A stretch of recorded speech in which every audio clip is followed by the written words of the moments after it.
할렐루야, 말씀과 동행하는 하루에 나오신 여러분들 축복합니다. 오늘도 한 번도 살아보지 못한 하루가 시작되었습니다. 귀한 하루, 하나님의 영광을 위해, 그분의 기쁨을 위해 살아가는 우리 하루가 되기를 원합니다. 사도신경으로 우리의 신앙을 고백하며 예배의 자리로 나아가겠습니다. 나는 전능하신 하나님 아버지 천지의 창조주를 믿습니다. 나는 그의 유일하신 아들 우리 주 예수 그리스도를 믿습니다. 그는 성령으로 잉태되어 동정녀 마리아에게서 나시고 본디오 빌라도에게 고난을 받아 십자가에 못 박혀 죽으시고 장사된 지 사흘 만에 죽은 자 가운데서 다시 살아나셨으며 하늘에 오르시어 전능하신 아버지 하나님 우편에 앉아 계시다가 거기로부터 살아있는 자와 죽은 자를 심판하러 오십니다. 나는 성령을 믿으며 거룩한 공교회와 성도의 교제와 죄를 용서받는 것과 몸의 부활과 영생을 믿습니다. 아멘. 오늘 저와 여러분이 함께 나눌 말씀은 민수기 5장입니다. 민수기 5장에는 세 가지 사건이 기록되어 있죠. 하나는 나병, 그러니까 한센병, 또 유출증, 그러니까 비정상적으로 갖는 그런 출혈들, 고름등 같은 그런 흘러나오는 일들이고요. 또 주검으로부터 부정하게 된 자, 다시 말하면 시체를 만져서 시체와 접촉하여져서 부정하게 된 사람들을 진 밖으로 내보내어 관리해라 라는 내용 하나, 그리고 정당한 배상을 통해서 이웃에 대한 죄악을 철저하게 제거하라는 명령, 그리고 아내의 간통이 의심될 때 이러한 어떻게 해라 라는 하나님의 처사, 이 세 가지가 나옵니다. 보통 제가 월요일날 말씀과 동행하루를 끝나고 나면 그 다음 날부터 제가 하게 될 그런 본문을 일주일 동안 읽고 묵상하는데요.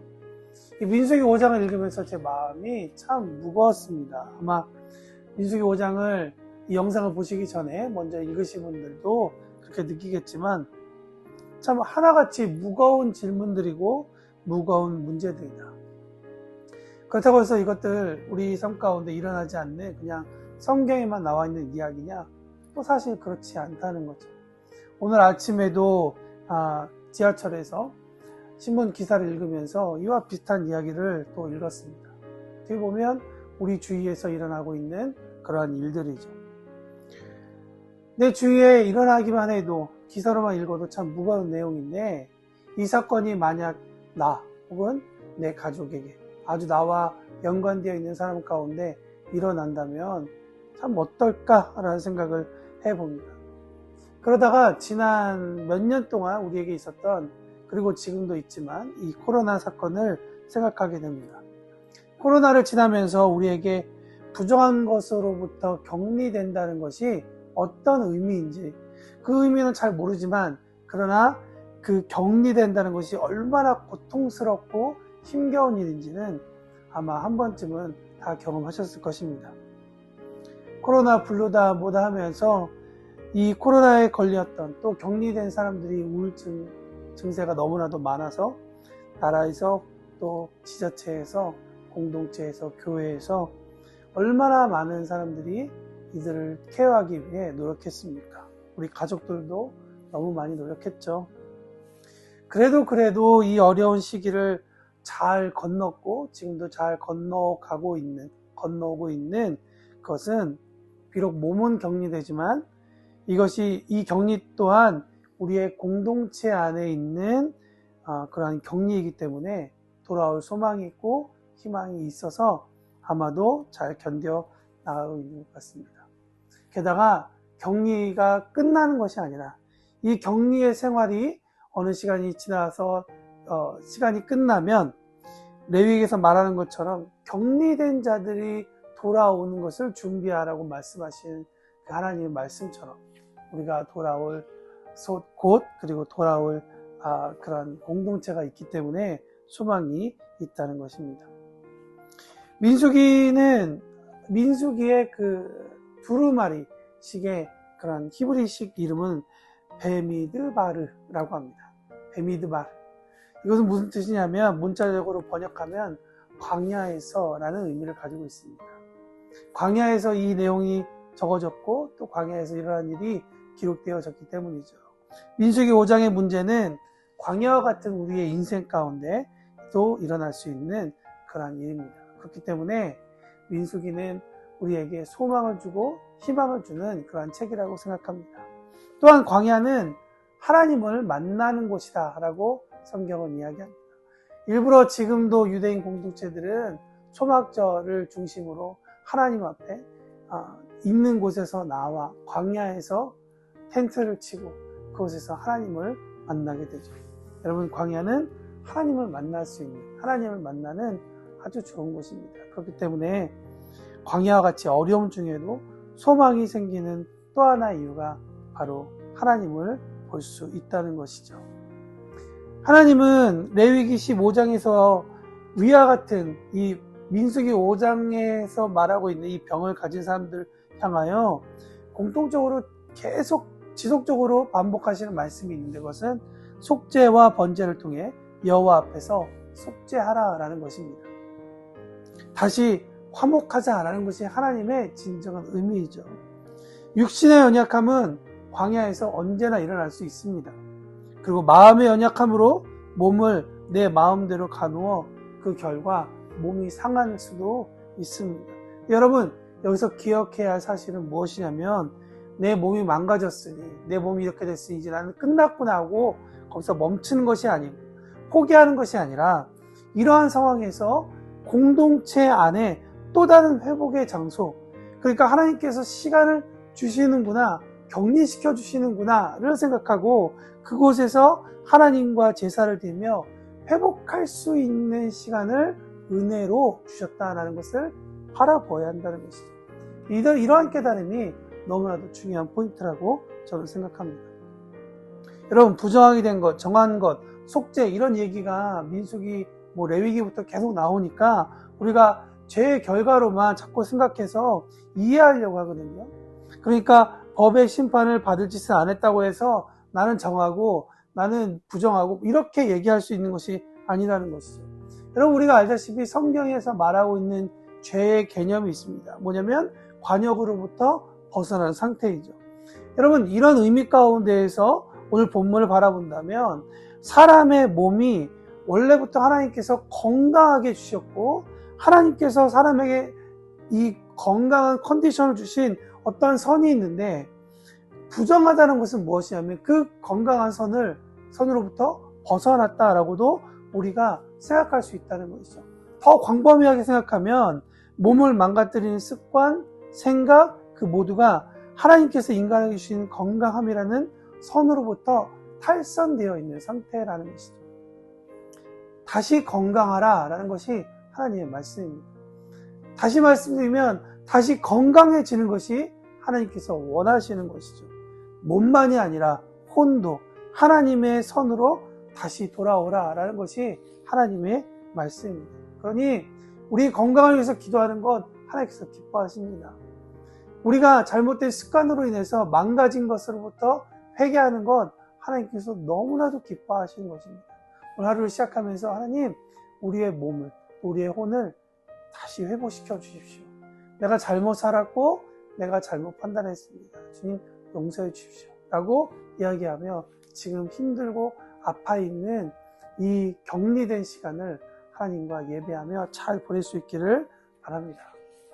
또 다른 한 가지 더 생각해 볼 수 있는 부분은 관계에 대한 그러한 신뢰라고 생각합니다. 6절부터 10절에는 상대방에게, 잘못한 사람에게 주어야 할 죄값에 대한 내용, 그리고 11절부터 31절에는 아내의 간통이 의심됐을 때 그 문제를 해결할 하나님의 방법에 대한 내용입니다. 간단히 정리하면 이렇습니다. 정당한 배상을 통해 배상하라는 자가, 배상하려는 자가 스스로 죄에 빠지지 말라는 거예요. 여러분, 정직하면 된다는 것입니다. 정당함이라는 단어 주위에는 무엇이 있는지 아세요? 하나님의 시선이 있는 거예요. 그러니까 내가 어떠한 마음을 갖든지 중요한 건 하나님께서 알고 있다는 거예요. 내가 이 정당한 배상을 통해서 어떠한 사건을, 어떠한 의심을, 또 어떠한 불편함을 겪게 되든지 여러분 상관없어요. 중요한 건 하나님의 시선이 여러분과 함께하고 있다는 것이죠. 저는 이 부분을 읽으면서 삭개오가 생각이 났습니다. 예수님을 만나고 난 후에 법이 말하는 것 그 이상으로 배상하겠다는 것이죠. 진정한 회개가 일어나는 것이죠. 여러분, 그가 그렇게 배상하겠다고 하는 것이 훌륭한 것도 있겠지만, 그러나 여러분 보십시오. 삭개오가 그 배상함에 묶여 있었던 것으로부터 그 영혼이 풀려나는 것을 경험했고, 그 순간 얼마나 큰 자유를 얻었습니까? 저는 이 아침에 정당한 배상을 통해 우리의 영혼, 묶였던 부분들이 풀어지는 그런 역사가 일어나기를 선포합니다. 또 다른 문제는 바로 부부간의 문제이죠. 아마도 이 두 문화가 출애굽한 이스라엘 문화 가운데 부딪히고 있지 않았을까라는 생각이 들어요. 뭐냐면 창세기 2장 24절. 그러니까 남자가 부모를 떠나 그 아내와 합하여 둘이 한 몸을 이룰지로다 라는 그 말씀을 아마 이스라엘 백성들은 끊임없이 배워왔고 전달했고 배워왔고 전달했고 배워왔고 이것을 반복하면서 그들의 공동체를 이루었을 것입니다. 그런데 또 다른 문제는 뭐냐면 이집트에서 이들이 태어나고 자라면서 그 땅의 문화, 특별히 결혼, 부부에 대해서 아마 그 문화를 잘 알고 있었을 거예요. 뭐냐면 이집트 사람들은 결혼에 대해서는 아주 결혼하기 전의 삶과 결혼한 이후의 삶이 좀 달랐습니다. 한번 결혼하고 나면 철저하게 아내와 한 남자와 한 여자가 결혼하여 부부가 되어서 살았습니다. 그들은 철저하게 그렇게 부부의 생활을 지키고 살았죠. 그러나 동시에 굉장히 자유롭게 원한다면 쉽게 이혼할 수 있었던 문화를 가지고 있었습니다. 그런 문화를 옆에서 바라보면서 머리로는 배워온 것은 하나님께서 둘이 한 몸이다라고 이야기하는 것과 아주 쉽게 본인의 어떤 이유를 들어서 이혼하며 또 다른 결혼을 하는 그런 사람들의 모습을 문화를 아주 가까이에서 접하면서 성장하면서 하나님의 말씀과 그 땅의 문화가 계속 싸우는 모습들이 아마 이스라엘 가운데 있지 않았을까라고 생각합니다. 여러분, 이러한 싸움이 우리 가운데에도 있죠. 특별히 아내를 의심하고 남편과의 신뢰가 깨어지는 상황 가운데 있는 부부. 여러분, 그런 문제를 어떻게 해결해야 할까요? 간통을 했다, 안 했다, 이것이 옳다, 그러다 라고 그것을 진위를 밝히면 문제가 다 해결될까요? 의심과 상심과 깨어짐이 그 마음들이 다시 금방 돌아오나요? 여러분, 저는 오늘 본문 말씀을 읽으면서 이런 문제 해결은 사람이 아니라 하나님 앞에 둘 때 진정한 회복이 일어날 수 있겠다라는 그런 소망을 가져옵니다. 29절에서 30절 보면 이는 의심의 법이니 아내가 그의 남편을 두고 탈선하여 더럽힌 때나 또는 그 남편이 의심이 생겨서 자기 아내를 의심할 때에 여인을 여호와 앞에 두고 제사장이 이 법대로 행할 것이라. 여러분, 이런 자들에게 하나님은 다시 기회를 주십니다. 법이 있다는 것은 다시 돌아갈 수 있는 기회이기도 하죠. 물론 오늘 본문에서 나와 있는 것처럼 여인이 자신의 정결함을 나타내기 위해, 증명하기 위해 저주의 물을 마실 수는 없지만 하나님 앞에서 자신의 삶을 올려드릴 수 있죠. 억울함일수록 또한 자신의 실수함일수록 그때 내가 혹시나 이런 죄 가운데 있었다면 돌아와야 한다는 것입니다. 어쩌면 우리가 아내의 자리에든 남편의 자리에든 우리도 이런 상황 가운데 있을 수 있죠. 오히려 내가 복수가 차던 다리가 마르는 어떤 대가가 부정함 가운데 있었다면 일어날 것이다 라고 이야기하는데, 여러분, 그런 대가를 치르더라도 하나님 앞에 돌아와야 합니다. 여러분, 기억하십시오. 예수님께서 손이 마른 자를 치유하셨습니다.